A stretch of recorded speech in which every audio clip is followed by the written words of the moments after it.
let me smoke one more Delta before we do this. Yeah. So what are we gonna? We're gonna restart that conversation. What do you want to hear about my thoughts on allergies?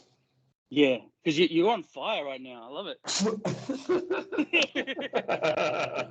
Obviously, this is you came home after a long double shift. I really have. Yeah. I don't even know if I'm pissed. I don't even know what my feelings are right now, to be honest. Like, when I get home like this, my feelings are like, it's a combination of heaps of them. Like, I could have a fight, or I could make love. I could fucking cook some dinner. I could fucking... You're delirious from fatigue. Yeah, I'm sore. I'm sore. Oh, yeah? Oh man, yeah. I'm at that age now, man. My hands get sore and shit. Oh, and no, why do you say that age? You fucking ruin it for me. What? People start saying, "Oh, we're elderly now." Fuck off. No, but I've just got to toughen up a bit, and that's what pisses me off about all these young snappers. Do you think it's because we're like, what are you, 40, 41 yet? Are you 41 yet? Yeah, just about 42. Yeah. Okay, so you feel old now, do you? No. Yeah, I mean, you feel worn out. To be honest, I still talk to 25-year-old girls like I'm not old, but okay, cool. I wake up in the morning with numb hands. So, yeah. Well, wouldn't that be the same thing if you started doing this job at this age, or at a young age as well? Well, I don't know. Like, it just makes me think about like builders and like bricklayers and shit like that. Like, I don't know. Maybe my hands aren't big enough. Like, because I've broken my hands heaps of times. You know, like fucking. I don't know. They're just. I'm sure I'm gonna get like massive gout and shit like that. But yeah. No, gout comes from something acid that crystallizes usually in your feet. And you step on it. And I know that. Shards. I know that. It's not I'm in the same. bones. I'm in the same family as you, but no. There's another thing that happens which is similar to gout from doing that. It's like arthritis. What boxes. It's kind of an arthritis. All the bones seize up because like all my knuckles are like well, not all of them, but at least 2 on each hand are like slightly out of alignment, and like every time I like clench a fist, I can feel like the back of it, sort of thing. Oh. Yeah. Well, that's injury related more than age related, isn't it? I guess it's maybe a combination. So you're saying you would have healed by now if you were 25? Yeah. Fuck yeah. Or the injuries that I sustained when I was 25 are now catching up. I'm not sure how it works, but I'm sure that the shit I did when I was 25 is affecting me now. Like, that's for sure. So I reckon it's the same physically and mentally.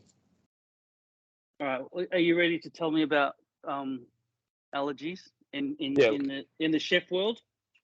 Right. Well, okay, yeah, but I'm not going to have any like proper numbers, but these are just numbers that like I'm going to be rattling off, and I guess they're kind of like it's more anecdotal numbers, but yeah, I don't care. I do know that. Just say what your feelings are. I don't care. Yeah, I'll say what I feel. Yeah, fucking A. Yeah, that's it. Yeah, let's go. Yeah, let's go. Well, tell me about your feelings about coming home from work after all these people with allergies. Yeah, well, I mean, like, I've got to tell you, Polly. So when I first started cooking, so it was around about 2001, and so I mean, when I first started cooking, it felt like I was in a new world of modern cooking. So when I first started cooking, all the cooking then was modern and like really fire had up just to date. been invented. Of course, because that's when it was, you know, like yeah. So like we looked at like all the old like nouveau cuisine and stuff of the 70s and the 60s and stuff like Volamont. Like we paid it out in the office and it was just Japanese it was all funny. Cuisine would have just come to Australia. Oh, I wish. Actually, now that I've become a chef and now that I've eaten food, like I've got to say, Japanese cuisine is for me the ultimate experience. Really, like if it gets pulled off properly, I've had some amazing Japanese dishes. But at the same time, I've been when you're a chef, you're poor, so you can't afford to go to all these crazy good places. But you just did 2 shifts today, and that's not uncommon. That No, should it's result not. in you being very rich. Well, it enables me to do everything that I want to do in life, and I don't have much extra, and I'm not good at investing and stuff like that. So I've got what I've got. You are a bit though, because you just bought a house. You've been saving up and all sorts. Just bought a house. Yeah, just bought a house. Yeah. I just had to pay $7,280 2 days ago for solar panels, which I didn't realize. I told you about that. I thought that was included in your package that you sort of paid in a lump sum. Yeah. Anyway, They separated it. I didn't read the fine print, so yeah. At least I only ticked 3 boxes. I could have ticked heaps more. Well, let's hope that you save at least $7,280 in your electricity bill this year. No, well, half of that's for the tiles to go to the ceiling, because like they were gonna, and actually in my bathrooms here, you know how tiles can go halfway up in my place. Yeah, right. So I paid the extra to get them to the roof. Yeah. So all the bathrooms have tiles to the roof. So that was the other half of it, yeah. And I'm pretty happy with it, because I walked into the bathroom and I'm like, yeah, fuck yeah, I can just fucking hose the fuck out of it. Yeah. When your gimp misbehaves and you've got to get the fire hose out. Yeah, and if you get, if you shit all over the place, you can just fucking clean it up. If you can't be bothered aiming when you take it. Yeah. I'm just like, I got fucking tiles. That's what I paid for. So anyway, back to fucking allergies. Yeah. So I started cooking like that 2001, and I tell you, like, it was serious then. Allergies were serious then. So, and you wouldn't get many. So we'd be cooking. I'd be cooking for a week, and I was next to the pass, and you wouldn't get anyone with any fucking kind of allergy. And we were cooking, like, all our scrambled eggs had fucking cream. Like, this is bathers. And it, like, in those days, people would have an allergy. They'd choke a bit, but they'd suck it up. Well, they'd fucking suck it up, or they would fucking die and then not reproduce, and then we wouldn't have any more fucking scumbags. They knew who they were. I mean, like people like who are adverse to food. Yeah, people who are adverse to food. Yeah, Anyway, unchosen. So I just think, like, I remember the first day, like, so I would have been, first year apprentice, and because I'd already been a barista before this, so I'd seen service, and I didn't see, when I was a barista, no one was allergic to shit, man. We didn't have any fucking almond milk or macadamia jizz or fucking anything. Like, anything. Like, I think the weirdest thing we had was like some kind of caffeine-free powder, which was, I can't remember the name of it, but I remember it. I remember having to do it, and that was the biggest hassle of the day. I'd be pumping out like 400 coffees, and then some cunt would order while rowing a boat. I want can I get the the powdered stuff that you're gonna just go in the bag for? It's been there for 6 months. Yeah, that one. Yeah, that's the one. Yeah. You should mention when you were not a barrister, like defending people in court, a barista. It's the same spelling almost, isn't it? Anyway, you were doing that off the back of a boat. Barista. You were powering the boat at the same time, and you couldn't see past the machines when you were driving. That was the best job in the world, man. That was the best job in the world. Yeah. Anyway, we're confusing. That's another story. But anyway, back to the allergies. So like in 2001, first year, and a celiac would come in, right? And we didn't know what a celiac was. We were learning this shit in TAFE, like in school and stuff. A celiac came in. We fucking unheard of at this time. And then, like, someone had to explain it to the kitchen and shit. And, like, we were pumping, right? But everyone took notice. Everyone was like, oh, shit, this person's got an allergy. Fuck, we don't want to fuck up, Like, let's do it properly. Can you explain what a celiac is? Is it somebody who's allergic to sort of wheat? Well, it's just someone who can't process gluten. Is that like wheat? What is that? Yeah, well, wheat contains gluten, yes. So... Sorry, is it gluten? I don't know. I don't know if I'm technically right. But yeah, rice is okay, but there's I think it's oats, barley, wheat. So the stuff with the skin, it's the hard skin gluten on the grass seeds. Yeah, The grass seeds mostly that have and, a hard and skin on the outside.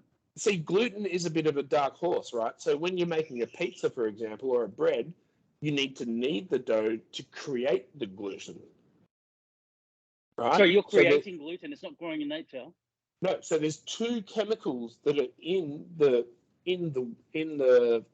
flour, right? I can't remember what they're called. It's like glycosine and glycos something and whatever. They're the two things. And then when they mix together, especially with liquids and pressure, then they create gluten. So that's what freaks me out with the whole thing with just dusted flour and then the process of making gluten in a pizza, because I'm not sure if you're more allergic to the first or the second or both, or you're going to explode if you just heard that conversation. Not as bad if it's cooked. Like if it's raw bread versus cooked toast, is that less impactful? Well, no. What I'm saying is, no. I'm not talking about cooked toast. I'm talking about just flour, right. So just raw flour, as opposed to flour that's been made into a bread or a pizza. Because as far as I know, as far as I've been taught, when you process flour, you create gluten, and that's what makes it sticky. So when you first start, it's sorry, that's not what makes it sticky. What makes it like so you can pull it, and it's not sticky. It doesn't stick to your hands. So when you put flour and water together, it is sticky. It's like it's fucking horrible, and you got to work with it properly. Yeah. And when you work with it properly, you knead it, and it starts to get this like reboundy surface tension. It turns into a dough, and I'm not quite getting the right words. No, I know. I can see it. Yeah. First of all, it's almost like honey, and then later on it becomes like a ball. It starts off like a bog, like a mud bog. And if you stick your fingers in too much and you're not kneading it properly, you're fucked. Like I've seen so many, like when I used to teach the bread, like people would like lift their fingers up to me and go, "Chef, what's wrong?" And I'd be like, "Oh, you're a fucking idiot." Like I'll be like, "No, you just understand the gluten fucking listen, like you just not didn't enough fucking listen." Gluten. But anyway, so the gluten, the celiac would come in, right? So basically, when you're a celiac, and as far as I know, well, I've been told it's around about 0.01% of the population of the world is a celiac, and it might have increased. I've got a Google definition. Mm. Gluten is a protein naturally found in some grains, including wheat, barley, and rye. It acts like a binder, holding food together and adding a stretchy. And then it goes ... Yeah. I'd have to open the article to see what else it says. Right, but it doesn't start stretchy. You have to work it mechanically to get that stretch. Mm. Yeah. So it's a protein, and naturally found in some grains. So I don't know what you're talking about when you're saying because you touch it, it becomes something. I don't know what you're talking about with that. Like it already exists in the grain. Yeah, well, I do it all the time. Like I was just without gluten, the dough would rip easily when you're making a pizza. Gluten's making the dough stick together. And so you don't add gluten to it as you're doing it. The gluten is made from these two chemicals, which I can't remember the names of, but they're like, complicated words, which I'm good on me for not remembering them. No, you're talking Latin at that point, ain't you? Are they not in the Wikipedia, those two words?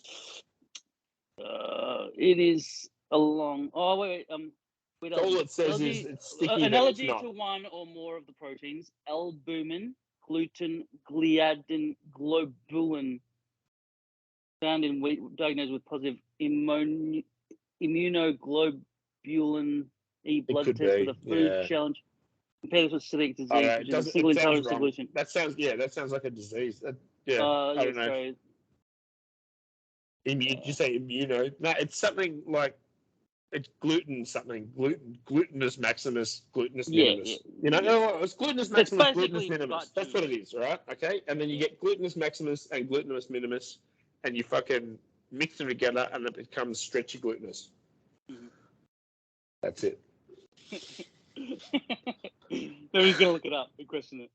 Yeah. Yeah. So how does this affect you in your life? So what happens now, right? So if you've got a population of 0.01%, and when I first started cooking, the proper celiacs come in and they announce their arrival, and blah blah blah blah blah. And then you're like, okay, fucking everyone change their chopping boards. Let's sort this person out. Sweet. You don't have to worry about that for another 2 weeks, because you're a member of Mensa, right? Yeah. Right. So I heard on some podcast, and it was a mathematician, and he was talking about the odds of celiacs being in a restaurant, because he was a restaurateur and a mathematician, apparently. I don't know who the fuck does both of those things at the same time, but anyway. So he reckons that if you had an 80-seater restaurant, and considering that 0.01% of the population is a celiac, and if you had more than that's pretty high, isn't it? That's 1 in 1,000. What do you say? 0.01, 1 in 10,000. 0.01. I think it's 0.01. 1 in 10,000 people. Yeah, I think 1 in 10,000. Yes, correct. Yes, yeah. So it's not rare, but it's not common at the same time. Yeah. Right. So he was saying, like, if you had an 80-seater restaurant and you had more than 12 people in that restaurant at the same time who were all actually celiac, which has happened to me many times in the last 5 years. Jeez. Right, many times. He said the odds of that actually happening in real life is similar to winning the lottery twice in a row, 2 weeks in a row. So it's like doubling up on the odds of that. Winning, not even just winning the lottery once, but you win it twice, 2 weeks in a row. That's what you should do is roll up your sleeves, get out of the kitchen, just fucking kick that double. Yeah, but then you end up on a current affair and say, "What the fuck are you doing?" Then you end up on a current affair, mate. Yeah, and then let me ask you this though: why don't you just have a permanent gluten preparation chopping board? Just like go, all right, that's the gluten board. Oh, okay, yeah, right. Big G. It's got a big G written on it. That'd be great if gluten-free was the only fucking issue everyone has these days. Okay, what else is it? Oh, mate, there's fucking everyone, mate. There's like, oh, can you just like lower the oxygen in the room? I'm just a bit allergic to it. Seriously, like, I mean, I run on about 16%. You know, 99.9% of what we're inhaling is vacuum, right? You were saying this. Yeah. No, I mean, it kind of makes sense, and it kind of plays to. Space. And we're in space right now. And I even think what's more mental is the fact that when you're sitting on like a couch, apparently you're never actually touching it because of the cells, like the way that cells work and shit like that. And I never fully understood that. If you push your finger onto a pillow, like you're never actually touching the pillow. It's your brain. No, I don't like it. You don't like that one? It's just no. I mean, it's just I can feel my arse. I can feel my hands touching it. You know what I'm talking. You know what I'm talking about, though. Yeah. Between molecules at the tiniest level. I know. So the brain's mental. So like even with like sight is the worst. Like our sight is fucking horrific. Here's something that you would understand because you understand burns and stuff. When you think of heat, and our bodies evolved to detect heat, as opposed to freezing cold or whatever. Yeah. All heat is fast moving molecules. Yeah. They're moving absolutely. faster. The faster they move, the more our senses, our nervous systems will detect heat. The more friction there is on a quantum level, and it fucking goes mental. Yeah, for sure. Yeah, I couldn't explain that, but I get that. Yeah. Yeah. But anyway, that's all it is. What the fuck are we talking about now? Holy shit. Sorry, I interrupted. I've forgotten. No, it was good though. I liked it. You're saying gluten's not the only thing that people complain about. Yeah, well, I mean, lactose is a big one now, and I understand that one because that's like that was never around back in the day as well. I think people just sucked that one up and they just got the shits and they just had a milkshake. Was it just diarrhea? Is that it? Oh, I'm not sure. I think there's different levels. You know what? Because I think there's different levels. For all of the different allergies, there's a spectrum, and there is all different levels. So, but But the whole thing is with the gluten thing. What I think happened was in like the 2006s, 2007s, around about then. Guys like remember that guy David Avocado Wolf? No. Anyway, good. Forget him. Forget I said anything about that guy. Anyway, guys like that came on the scene. They're like these fucking like witch doctors of health, and they like just said like, oh, fucking eat these fucking mushrooms, fucking don't eat gluten, just no, and everyone's like, why?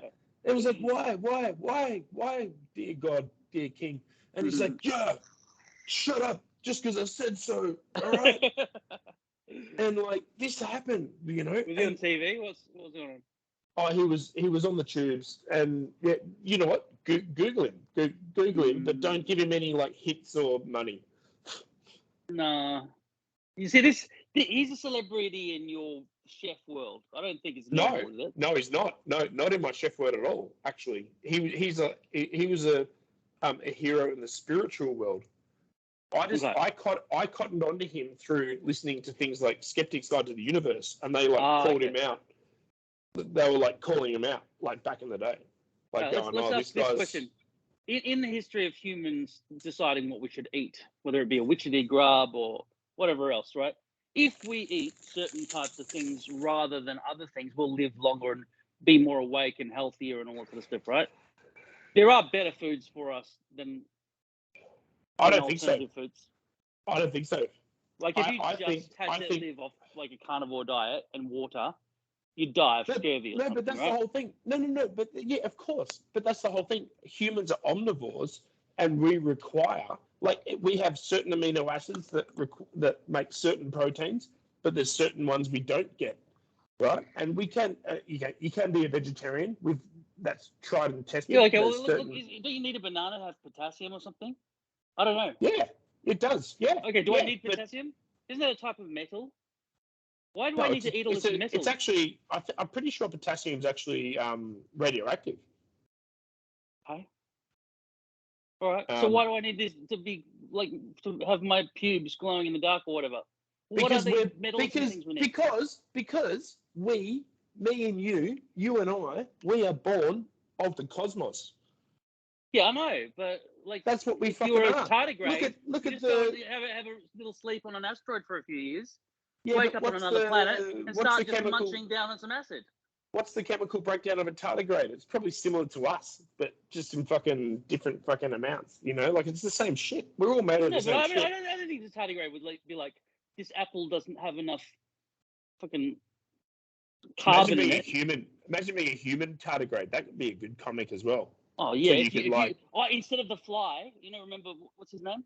Nature will find a way. Goldblum. Yes. Jeff Goldblum. Instead of the fly, the tardigrade or the water bear. The tardigrade. Oh, the water bear. I love that. I love the water bear. Yeah. It doesn't work for me though. Water bear and the way that thing looks. It's a four-legged worm monster thing. But there's certain photos. There's certain. You've seen the microscopic photos where they look like a fucking bear.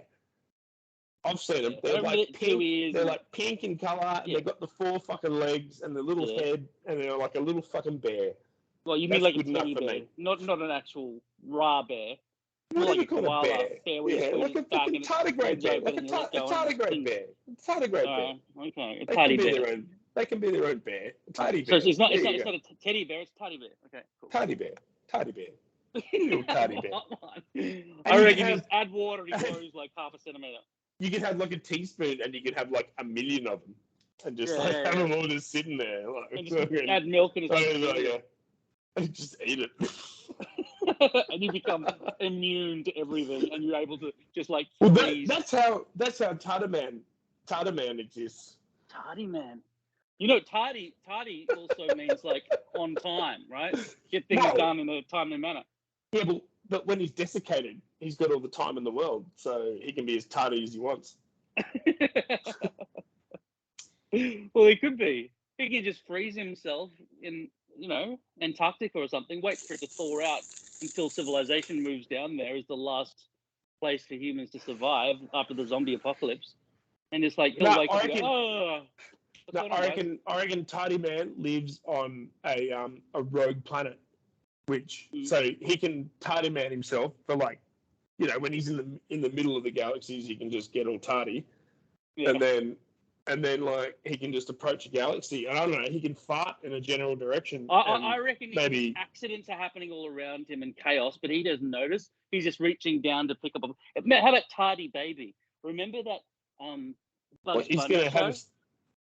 Where that baby's on the top of buildings and stuff, and it just like and just keeps on chasing after things to be fun. And I think it's Bugs Bunny. Like Bam Bam. The Bam Bam, he's always getting in trouble, but he doesn't know that trouble's always facing him. He was like the little kid. Yeah, he's the little kid who just ran around. And so he just doesn't even know. He might end up on some planet with like explosions going off. He's giggling and stuff as he reaches down to pick up a little snail or something, and he gets frozen for 10 million years. Tiny Bam, and he just fucking like he like hits a planet and it just explodes, and he's like, oh shit. Tiny Bam, what did you do? There was all sorts of life on that planet. I don't think that tardigrades are aware of the chaos that surrounds them because they're impervious to it all. How do you know that? And they're too small. And also think about what big things look like to a tiny object. How do you not know that there's chaos where they are? Like they could be living through chaos where as soon as they wake up, they could be in the middle of chaos. Yeah, but they're fine with it. They're so used to it. How do you know they're fine with it? Just because they're existing. Just because they're existing doesn't mean they're fine with it. 10,000 years, and they just get defrosted, easy. Yeah, back to life again. That doesn't mean they're enjoying it. They're just like going, "What the fuck's going on?" And then they wake up, and then they could be in chaos.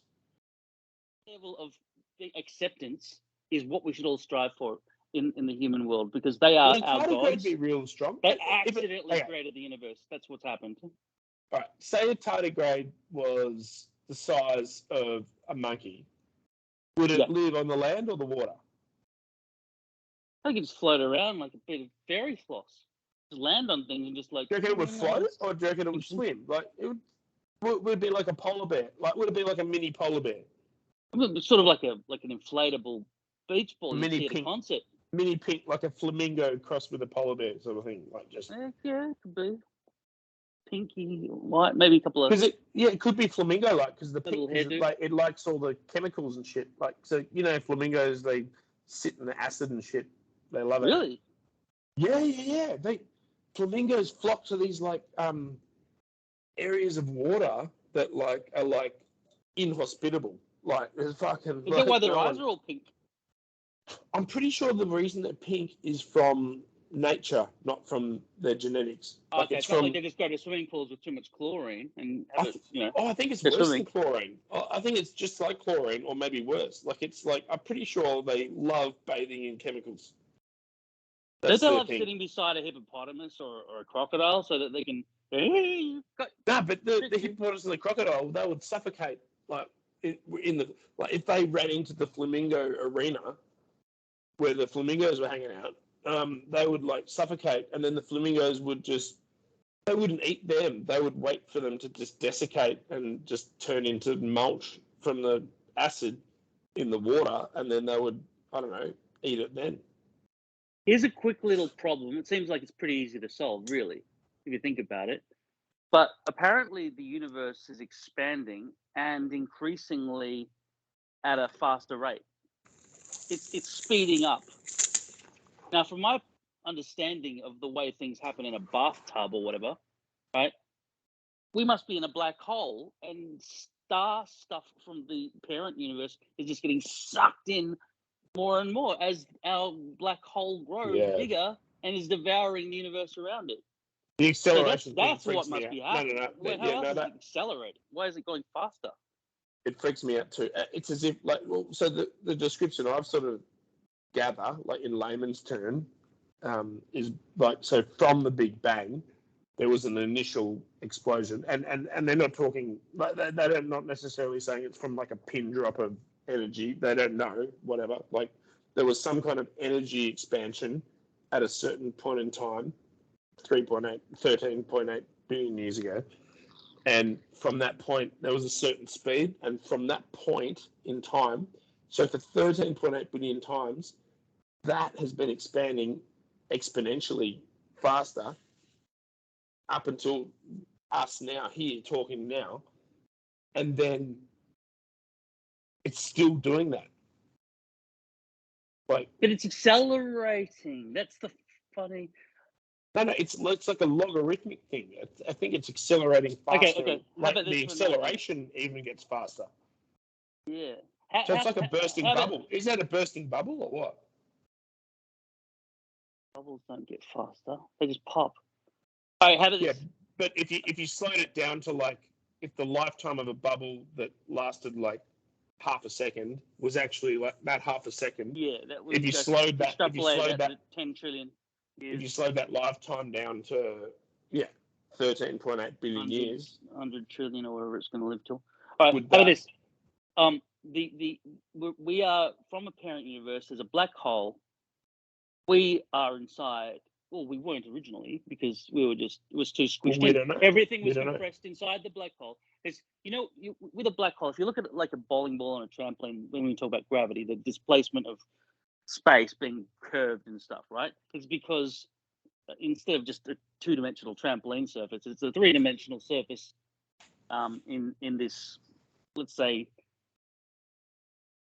lattice structure of space-time, right? Sure. So things bend around that, whatever they think its straight line is. It's all doing that shit. Yeah. So the black hole in its parent universe becomes so big it tears the fabric because the fabric has a breaking point, and that just pops into a new part of the infinite darkness of the void.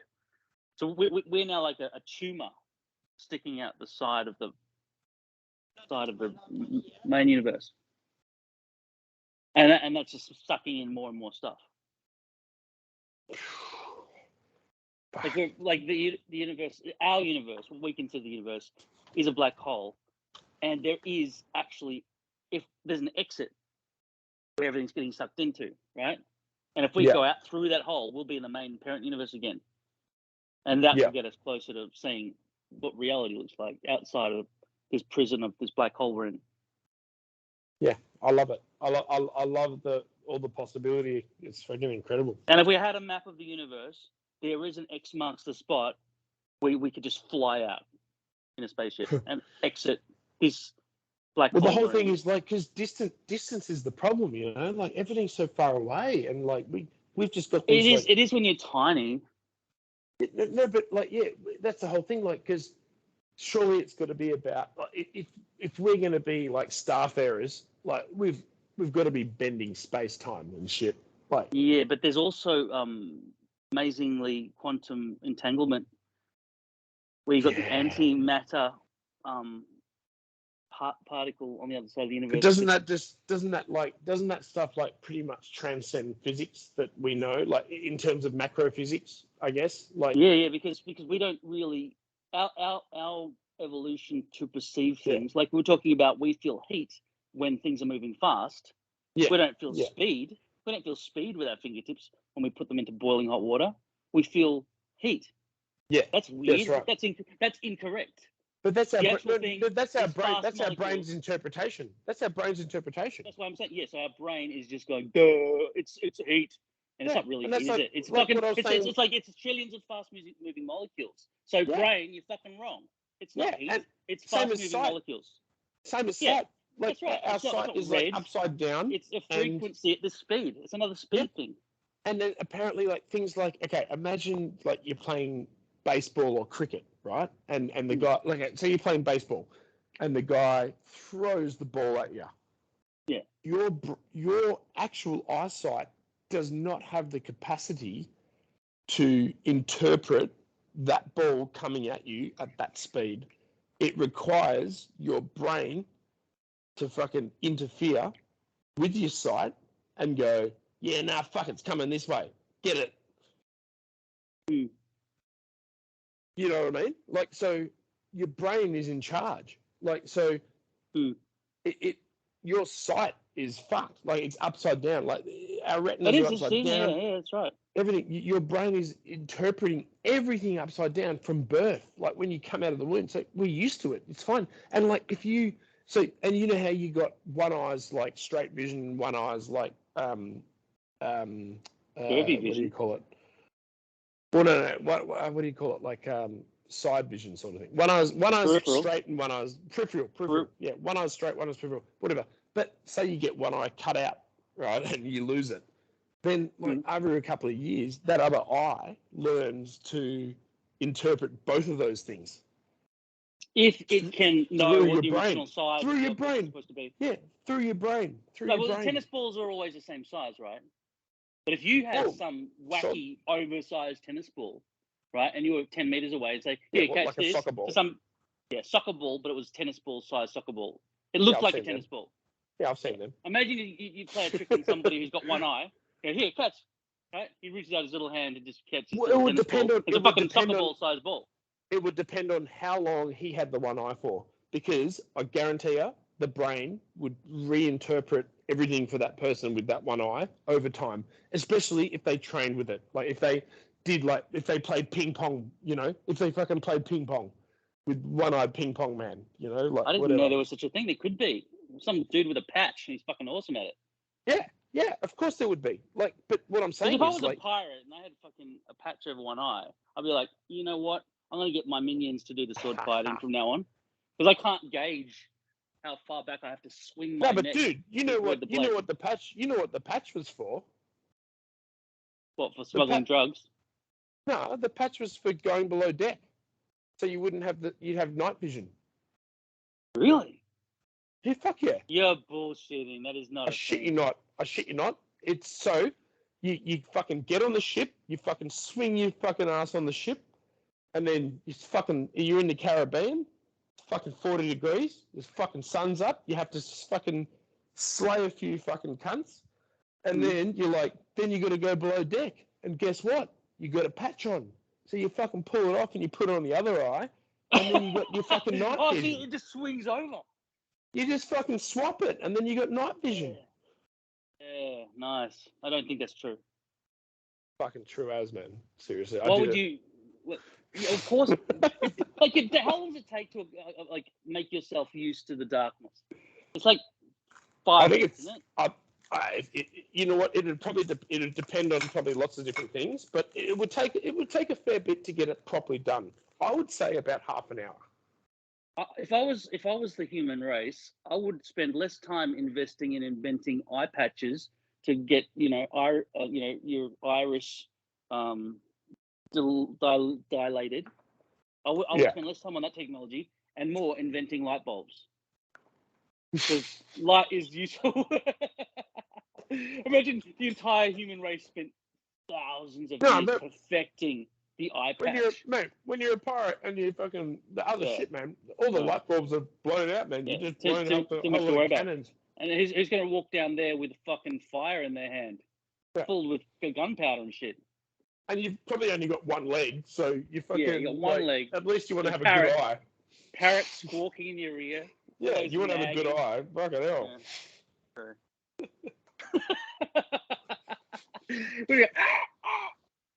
Well, after a while, you just go, look, you know what we're having for dinner? If you don't shut up, Squawky. Right. If you just grabbed it by the legs and just threw it, it would just die because of the whip. Because the neck would just extend? No, it has to be a heavy bird for that.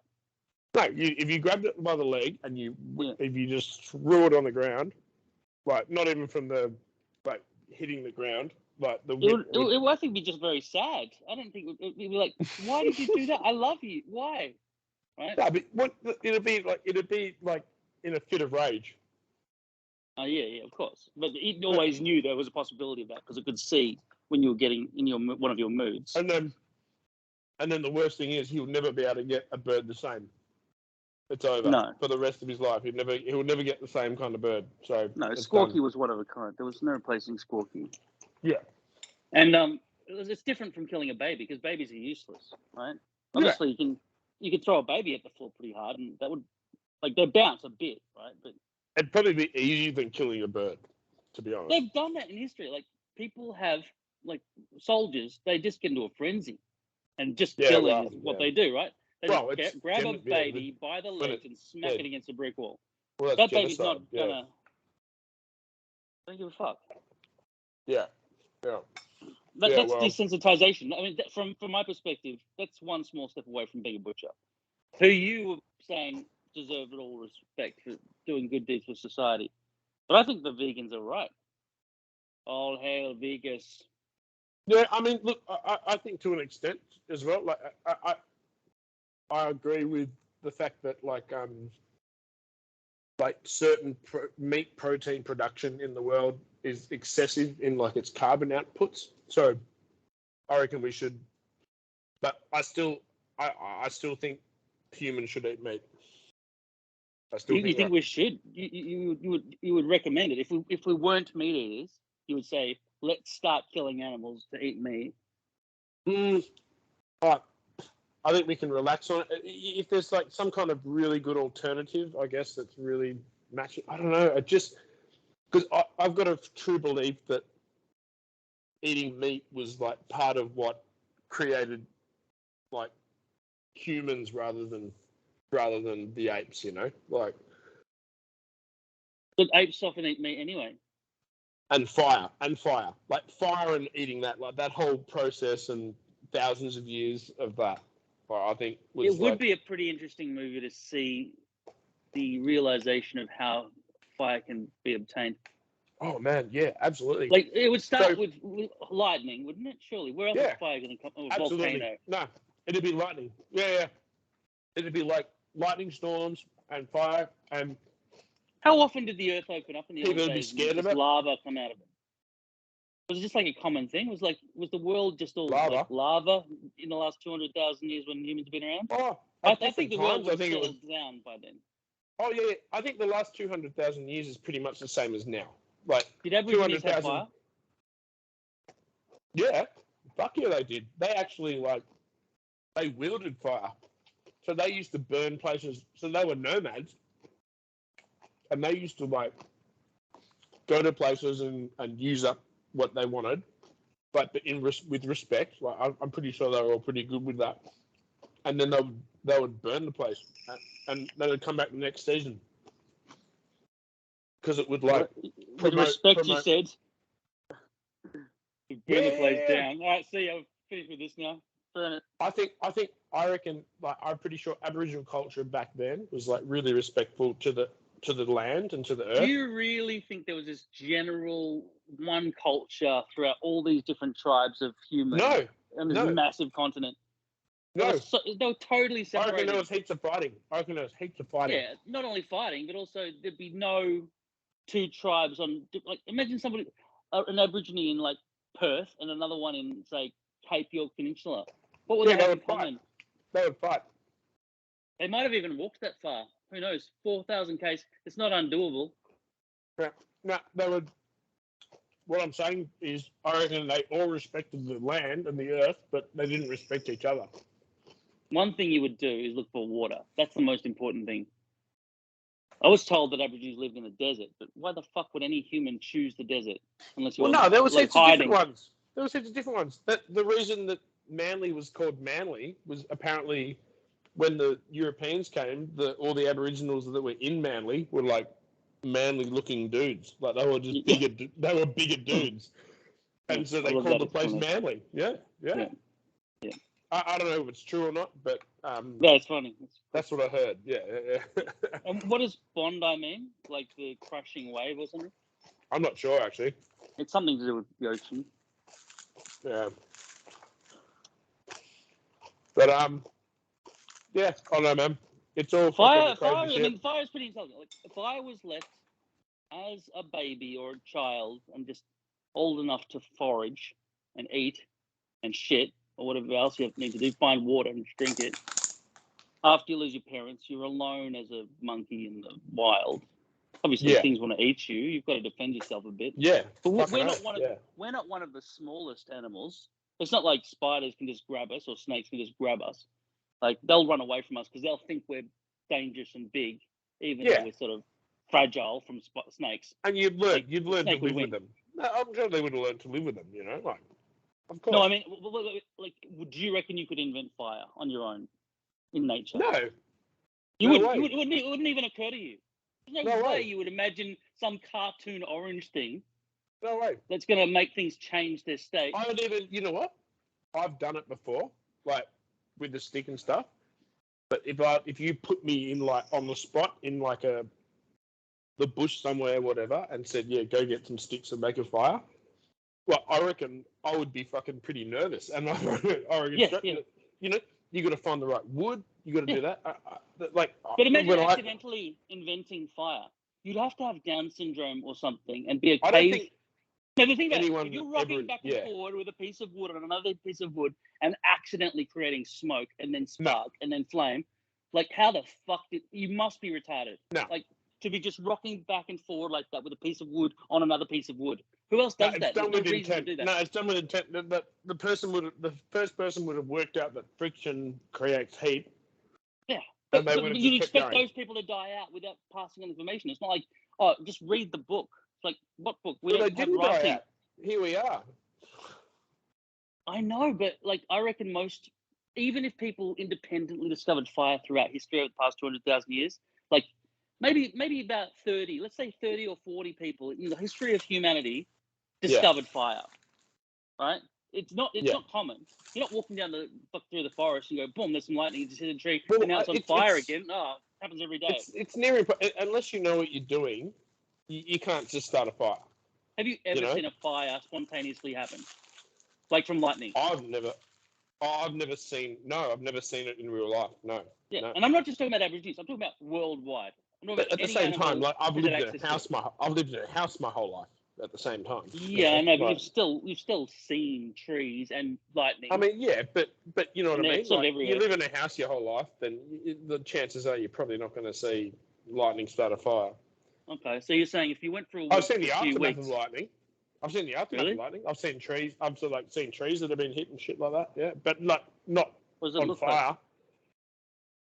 That was fucked. Does it just look like a tree that just caught fire, or does it look like a lightning bolt? There was one in Chestnut. It was on the way to work. I saw it every day for ages, and then over the years, it grew a new tree out the back of it. It was like split in half. I never stopped to have a look at the wood or anything, but it was fucked. Like it got properly hit. It was like cut in half. That's like the god of trees just went. I want another tree on the other side of that tree. No, because lightning just hits, because it was like a field. It was like a field, and lightning just hits where it comes down, whatever the tallest thing is, it hits that. Nothing to do with metal or anything shit like that. It's just whatever it's whatever is the tallest thing in the range because lightning takes the least path of resistance. Or the path of least resistance, sorry. Yep, the path of least resistance. And whenever it gets to the ground, whatever's at the highest thing within that range of it, the range of resistance, it'll hit that. In the sky. A plane. It'll hit that, but a plane. Yeah, they hit planes all the time, but it keeps going. It doesn't affect the planes. So does the pilot see like the entire cabin light up? Yeah. You get like a glowing effect.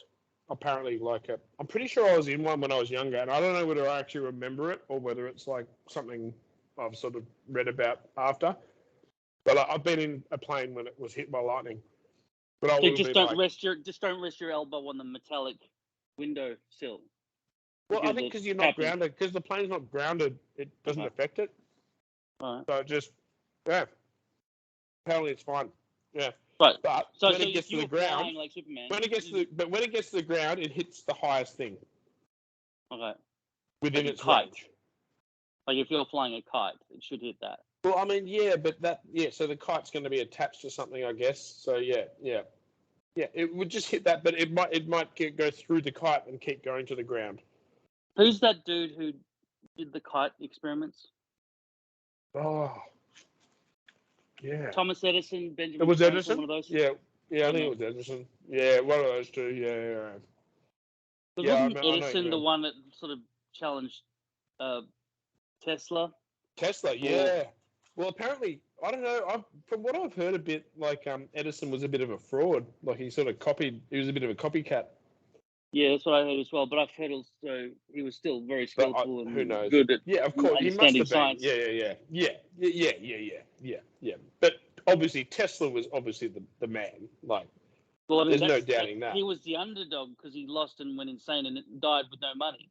Well, didn't they feeding pigeons in a park?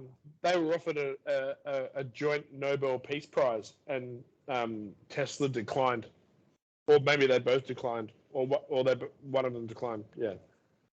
Maybe he was busy that day, like fucking flipping pigeons. It was because it was shared. Oh, I see. It's like an insult. Yeah. If you want to give me the proper prize for winning this battle, then give me that. Yeah. But I'm not accepting equal share with that piece of shit. And I'm pretty sure it was Tesla that declined, but I'm not 100% sure on that.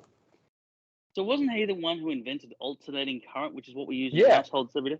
Exactly, yeah. Because it can travel further.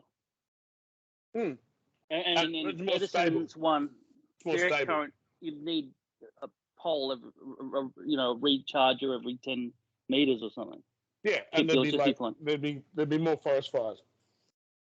Oh, okay. And I don't fully understand. I don't have a full understanding of it, but yeah. I thought Tesla said he wanted to electrify the planet, so you could just plug anything into the soil and get power. Yeah, fuck yeah. I'm sure that's not part of what nature intended, is it? I don't know. Because like a lot of worms and stuff might die, you know.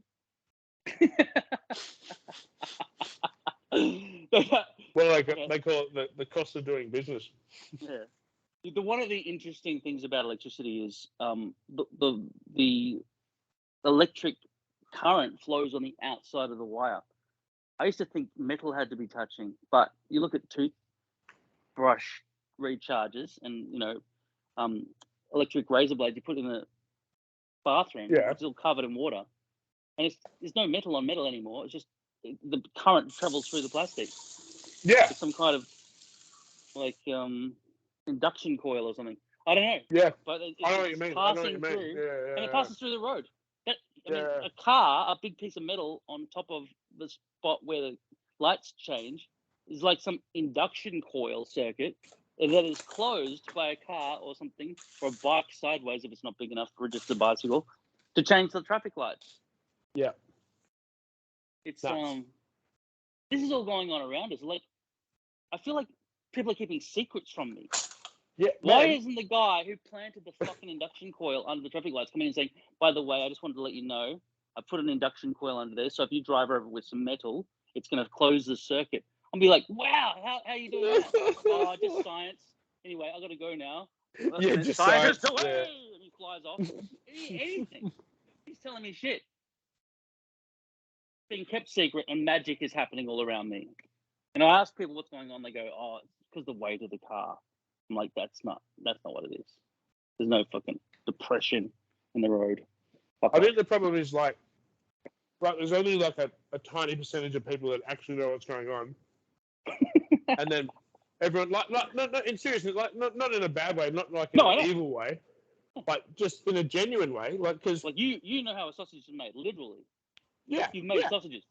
Yeah, exactly, like something like that. But I mean, that's a simple version. But yeah, something like that, right? But the expression to know how the sausage is made.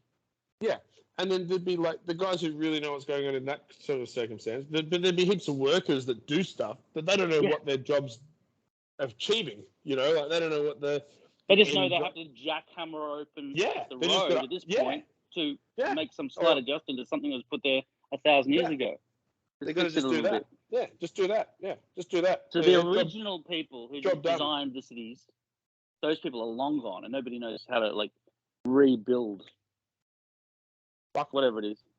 Oh, the Artemis mission's just started. We're going back to the moon. Oh yeah, I heard about that. Yeah, fucking fantastic. I watched a replay 8 hours later of the 10-minute countdown and all the other problems that were happening before. Is it happening now? No humans. No humans are on board this one. They're just sending it around and running tests and stuff. It's the biggest, most powerful rocket ever launched from Earth, and except for the Atlanteans and whatever, and Antarctica from South. Yeah. But this is like they're going to send Artemis 1, 2, and 3 is going to have humans on board, and they're going to land on the south pole of the moon. Yeah, wicked. they're going to send a couple of some sort of rovers and stuff to drill in and start scanning the soil to see if it's got water and stuff in it. Yeah, it does. They already know that. Water on the moon. Yeah, there's heaps. Wow, this like when I was a kid, this was like science fiction to think there was water on the moon. They can use the water, split it into hydrogen for fuel, oxygen for breathing, all that sort of stuff. Yeah. Yeah, it's awesome. And then they can use the lava tubes as like bases. Lava tubes? Yeah, there's like. But like where volcanoes used to live. Yeah, like so when there was original action on the moon, like when it first sort of formed, and because it was like done in a small gravity, they're really big. So there's these huge caverns apparently, like they're called lava tubes, and they're all like they're in certain sections of the moon. They're not everywhere. They're in certain sections, and yeah, you could like SGU's talked about them, and they talked about them in detail. So you could some of them are massive. there to be safe from all the bombardment. Some of them, yeah. Well, it's the radiation. The radiation is what you have to worry about. Yeah, to the human, like direct radiation onto humans is the number one thing. What about all the stuff that falls? You know, when we see shooting stars and stuff, isn't there heaps of stuff that Earth's trajectory through space as we fly around? We keep on whacking into tiny little pebbles and shit through space, but they get burnt up in our atmosphere. Yeah, well, we got the atmosphere. The moon doesn't have an atmosphere, so it's getting bombarded. Well, yeah, rocks. They get hit with rocks as well, but not just that. It's the radiation will get you probably before the rocks, and if a rock gets you, then that'll get you too. That's one small step for man, one giant for mankind. And he doesn't have stones whacking him in the visor as he's saying that. Those guys were lucky, man. Fuck, like they could have been taken out at any second. Like rocks flying through space and whacking into the moon. And then even just the way they ran the mission, like apparently there was like. He used too much gas, like getting down to the moon because they went in the wrong spot because of some other reason. And anyway, it was all on a wire. Like, it was all on a shoestring. Like but they made it. It was fucking incredible. Yeah. Well, just watching how much fuel was left in these little pods because they have these two extra blasters on the rocket. Yesterday, when the rocket took off from Cape Canaveral in Florida. Yeah, awesome. As these two. What are the two extra ones called? The big ones. They're filled with fuel, and they just blast this thing up, and then they just separate at about when they're going about 10,000. Yeah, there's like they're talking stages. There's stages, right? Like, so the first stage takes it up. It is a bit concerning though that they're still using the imperial system. They're talking about feet and miles per hour. I'm like, didn't that cause issues when somebody died? All right, gentlemen. We got 16 octopuses. Just 16 octopuses between you and certain death. All right. It's divisible by 100, you morons. Don't fucking go feet and yards and miles. So shit. It's weird because I always thought that even in America, like all the scientists and mathematicians, like the proper ones, they use metric. Like, I thought that was the case, but I did too.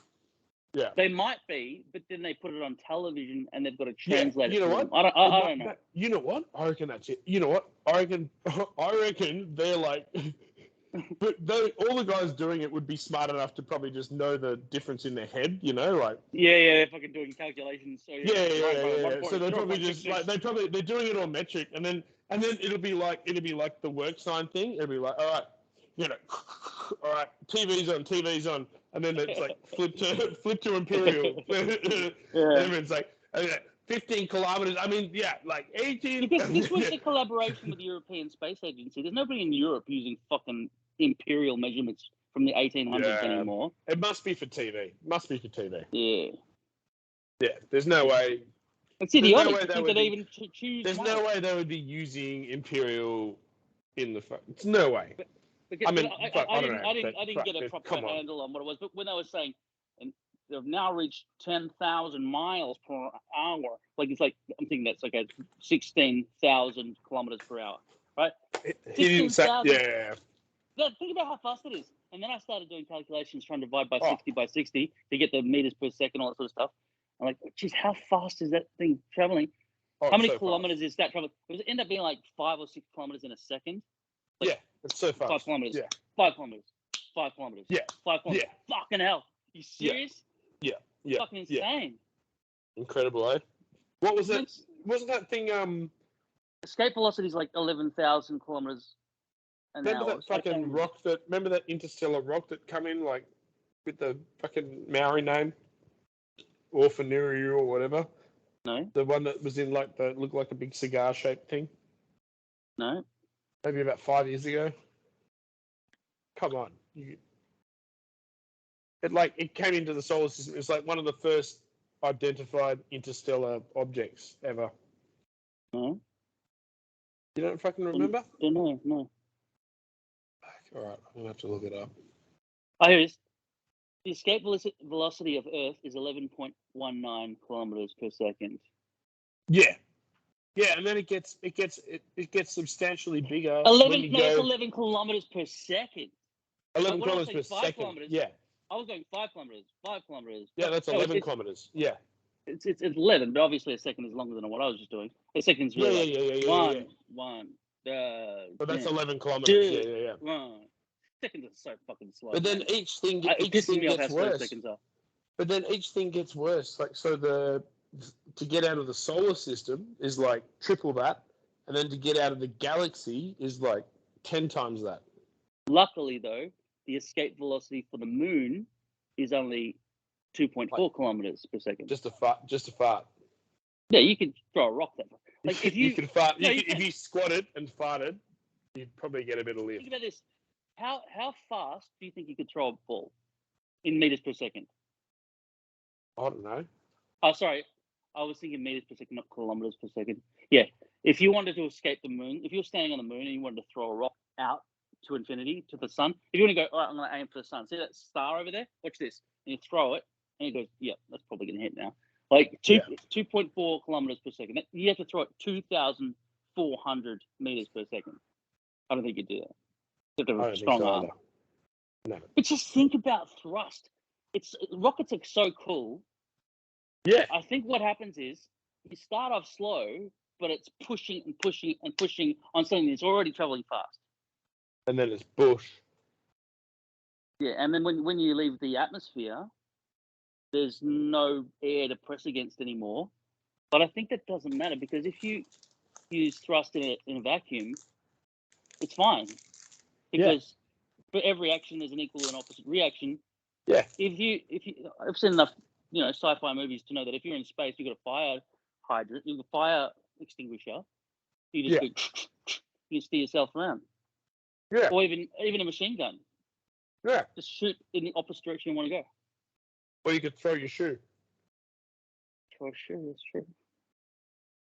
You run out. I reckon it'd start going into the hairs on your head. You got hairs on your head. All right, this might take a bit longer, but I've got lots of hairs left.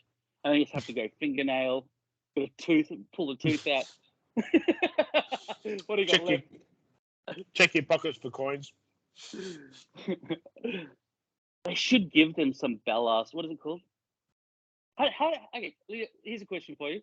How do you steer a hot air balloon? You don't. How come they always land back where they took off from? They don't. They don't. They land in the general direction. They can just adjust up and down. So they can't steer? No. So they just know where they're going to start from. They have no idea where they're going to end up. I used to know. I've been on one, and I used to know guys that used to do it. Oh, so they just land in a field somewhere? Yeah. So when it gets all started, they throw a weather balloon up to check the winds and shit. And then they, blah, blah, blah, blah, blah. And then they just go up, and then they just go on blind, man. They're just blind. And they just... They take off outside my window about, 10 kilometers away. I see them every day. Yeah, they do it. And they just rely on regular winds. And they just go drive over to some, power line where it's fallen into somewhere. Yeah. I mean, go obviously pick it up. That's where the art is, like not to do that. But generally you don't steer those things. You go where the wind takes you, and you can just go up and down. And you can't go back to where you came from. No, Fuck no. Wow. So it's up to the truck to come around and pick up all the baskets. Yeah. Well, they got a target. Oh, okay. So they've got. Okay, they'll say we'll probably land over there. Yeah. They've got a field that they're probably going to land in, somewhere in that field. Yeah. And then the trucks will be waiting. Can you steer a little bit then? Lean? Can you No. lean it? There's no steering at all. No. Well, how can you aim Think for about field? it. Think about it. Look at it. Like, think about it. Think about a balloon in the air. I don't know. Isn't there sand? You lean the sand to one side or something? But that doesn't do shit because there's no thrust. There's no thrust at the back. Okay. What about the fire thing above the basket? Let's say the basket is trying to aim. It's just like a massive barbecue. It's a massive barbecue, and they just fucking put fire into the balloon, so the balloon goes up or down. You can't. You sort of tilt the fire, and so you go thrust that way a bit. No, it's just a massive fucking built thing in the middle of it, and they just go. What are the chances the fire would touch the balloon material? I mean, I've seen videos. No, you wouldn't want to hit the. You wouldn't want it to. No. But even when they're inflating it in the beginning, it's a bit of like a few of them catch fire. It'd be really bad. Okay, so they've just got to be really careful. It sounds like the most fragile. You'd like fall out of the vehicle sky. Of all time. Yeah. It's really fragile. But the guys that I knew that were doing it, they like full rated themselves as like these pilot. They call themselves pilots and shit. Yeah. But I didn't want to say anything, like. But... Well, don't pilots generally have the ability to steer? No. Yeah. Like, that's pretty amazing though. Like if you can come down in I don't know. Would they just make sure everything in the direction the wind's blowing is got somewhere to land? There is some element of skill to it, and I've never done it, so I don't know what exactly. What about the sandbags? What are they for? I don't know. Fucking. They don't nothing to do with steering the thing. The thing doesn't steer, dude. It just goes up and down. No steering at all. Goes up and down. That's it. Okay, so they're just hoping for the wind to go back that way a bit, and then we'll get on. I guess they just do it in places where it's regular wind, and they just know, and it can go slower or faster. That's fine. And there's no way for two of them to bounce into each other and just like deflate each other and just fall to the ground. They probably could, yeah. It's like, hi, we're getting closer and closer, and the pilots are like, no, this is not good. This is not good. Some guy, give us a hug. Some guy pulls out like a stick and just goes, nah. But didn't you work on the ferries at one point? No. I did the cappuccinos I played as a job. No, I know, but didn't you know somebody who worked down Manly Ferry? Tying up the ferries and like. Oh yeah, I used to know guys back in the day. Yeah, I don't know them now. Like just acquaintances, I guess. Oh, because there's a big lineup to get a job with them, isn't there? It's a hard job to get. It would. It probably would. Highly sought after job. Yeah. You have to have some qualifications to work on boats. What's your favourite vehicle? Oh, that's a tough question. It's got to be a car. I think it's a car. I've been watching Andor, and you just see rust buckets and shit. They can still fly to different planets or whatever. You take it for granted. Just flying to another planet, just take off, land in a field somewhere. Yeah, that'd be right. Yeah. Cars seem very limited. Yeah, but it's like, where do you want to go? Like if you live in somewhere, you just live in that area, and then the car will get you where you want to go. And get, like, if the apocalypse happened and I had extra heaps of fuel, the car for sure. You just have like a solar panel on the roof.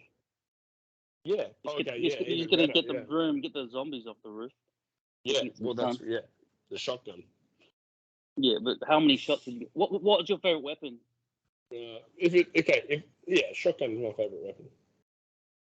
Well, it runs out. Why wouldn't you choose all right? I guess you get the butt of the rifle, wouldn't you? No. Well, I wouldn't use it as that after the bullets are run out. But if I had a weapon of choice and I had heaps of ammo, I'd choose a shotgun for sure. That's the best thing. I mean, I used to have one. The thing was fucking Well, like aren't there unstoppable. times that you just want to maim or get somebody away from you instead of like there's different making bullets. them disintegrate? There's different bullets. Well, isn't there something like a sound gun that can make people shit themselves or something? Fuck yeah! I saw that on a doco. Like it's like I've seen them on. Apparently, they got them on boats. Like the boats that like go through like the Somali coast, like where the pirates are. Yeah, and I don't know about. Apparently, yeah. I just they didn't have close-ups of the people getting affected by it, but they explained that like apparently the people bled from the eyes and the ears, and they had to jump in the water. So they like jumped off their boats to get away from the pressure of whatever the weapon was doing. Yeah. But it didn't. The video didn't show the evidence, so I don't know. You got to take it with a grain of salt. But and like crowd control things as well. Maybe they don't want to. Maybe they don't want to show the technology. I don't know. But yeah, that's the way like they sort of if explained anyone it. was going to use like crowd control weapons, it would be the Chinese. Like at the moment, I think people in China are rioting because, which I'm very surprised about, really, because they are being locked down for too long with the COVID stuff. Are they still locked down now? Yeah, because they're trying to make it zero cases. Yeah, right. Oh well. And the economy in China, you would expect, would be falling to pieces if people can't go to work and stuff. Yeah, well, they got so much internal industry, like there'll still be people working just under strict conditions. Is China still winning economically? Who knows, man? I don't know. I don't know the answer to that. And it'll be interesting if they, you know what? We'll see if they try to take Taiwan. They'll just wait until people start going and fighting against Russia or something, and then look at Russia. Like they're fucking failed. They're fucking failed big time. Oh no, I spoke to Nico about this. He said, "There's no way Ukraine can win." He said Russia's already taken the entire eastern third of Ukraine. Yeah, we'll just wait. When it comes all back, they'll just be whatever's left. They'll become part of NATO, and then Russia will have NATO. But you know what happens with NATO, right? Because Poland was just bombed. There was a missile attack that killed 2 people in Poland, which is bordering Ukraine, and they said the missile came from Ukraine. I don't know what Poland's role or who they side with in the war. Poland should be on Ukraine's side, I would have thought. Yeah, but like if anyone attacks NATO, but there's certain sections of certain countries as well. Well, but there's certain parts of the Ukraine which were already Russian separatists already. So they're the places that have been taken by Russia. They already were Russian. They spoke Russian in those parts. Yeah. But it's still within the borders of the Ukraine as a country. But Putin doesn't respect Ukraine as a country. He wants to annex it. He thinks it's not country. It's part of Russian. This is part of Russia. Yeah, it's part of Russia. Don't worry about this. Okay. Yeah, no, for sure. And Zelensky, I watched this little documentary. I didn't know that Zelensky was a slapstick comedian. He did a movie in which he becomes the president of Ukraine and stands up against tyranny. No way. And then he ran for office as a sort of a joke, and he got voted in and became president for real. No way. Yeah, right. Yeah. Good on him. I didn't know that. It was really weird. Yeah. Anyway, I'll listen to a little bit every day about it. Instead of evacuating the country, and like the Russians are saying, we're going to take your country now. It's our country, right? He's like, hell no, we won't go, right? Yeah. Every man must stay and fight. Became the law, I think. I don't know what happens if you're a deserter. I think it was like 18 to 50 years old or something like that. It's a bit sexist, really, isn't it? Well, and ageist. But why aren't the children able to fight? Dude, at the same time, come on. Little girls. They're the ones you pretty much. Okay. All right. Okay. So we're all going out to fight. We're going to go in groups of 5. Polly, you're going to go with these 4 6-year-olds. All right. Let's see. How do I tie them together to make a human shield? Well, can you all crawl? Can you ride on his shoulders? All right, that's good. That's taller. No. Right? You'd wheelbarrows out. You'd strap them to you.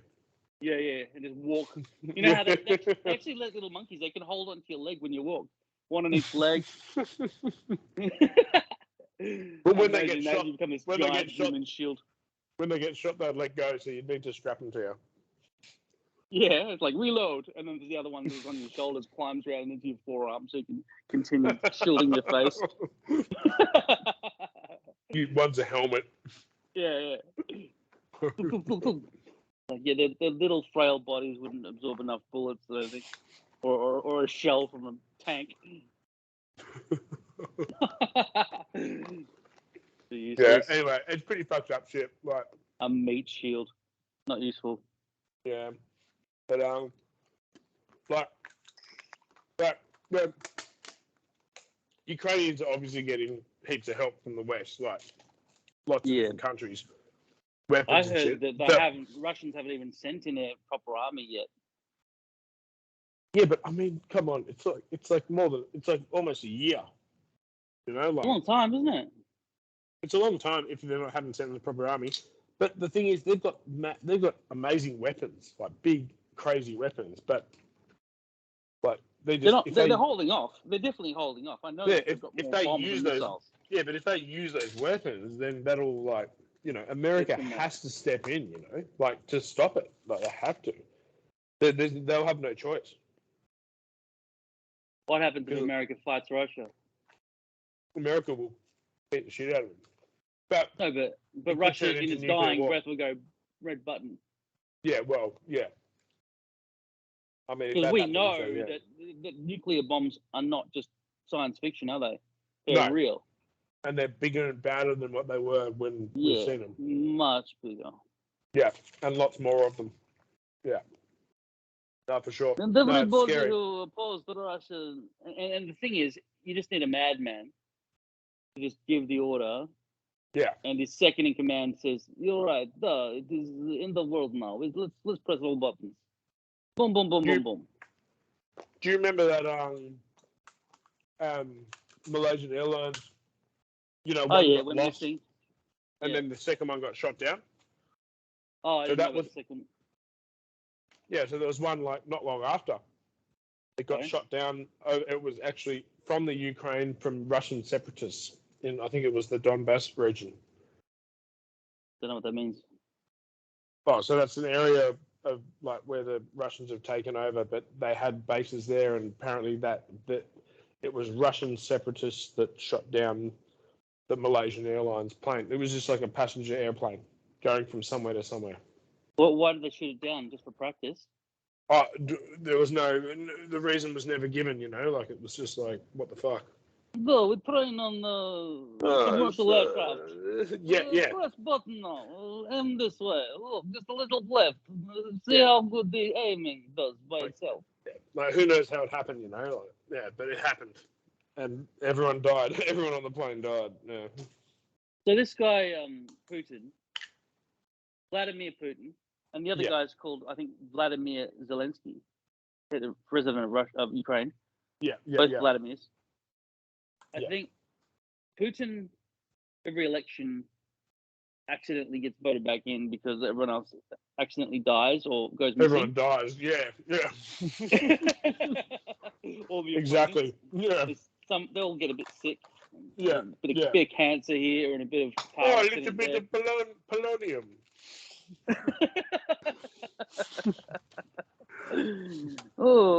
Accidental exposure to nuclear waste. Cigar blow up. I guess by default I am winner. Let's go back to lunch. Yeah. So he's a dictator, but apparently, according to Nico, a lot of good infrastructure has been built under his leadership. As you can imagine. Sure. Of course you would.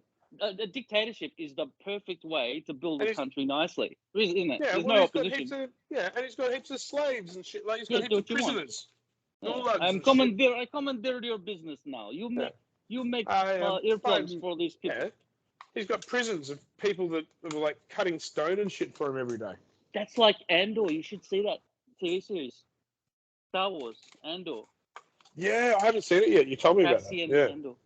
It starts off pretty slow, still cool because it's still Star Wars and stuff. The most recent one's all about being in prison. Yeah. Which is cool. Yeah, and I think I'll get, like, once I'm all settled in at home and shit, I'll fucking get the some floor time. is electrified. Everyone, all the prison is made out of metal, and every wing and cell block is electric floor, because you have 10 seconds to get into your cell, right? Oh, okay. And stuff like that. Yeah. And they just fucking obey. And if you do the most amount of work each day, you get flavor with your porridge, and if you don't, you get electrocuted. Wow. You're the slowest. Or you get flavor. 20 seconds on the zapper. Like fucking just hold stand position. It's like it's very good. Yeah. That sounds like you're about to finish the conversation. You're wrapping things up. Yeah. Sounds like that's something. All right, Paul. All right, Carswell, gotta go. Yeah. Those words loaded in your mouth. It does sound about good, actually. Yeah, you're probably right. Yeah.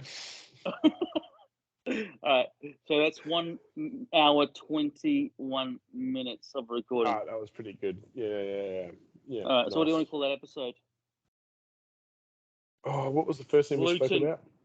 Gluten. Oh, yeah, gluten. Yeah. Yeah. I wish I could just upload this with an instant image instead of try to couple an image to audio. It'll happen in the future.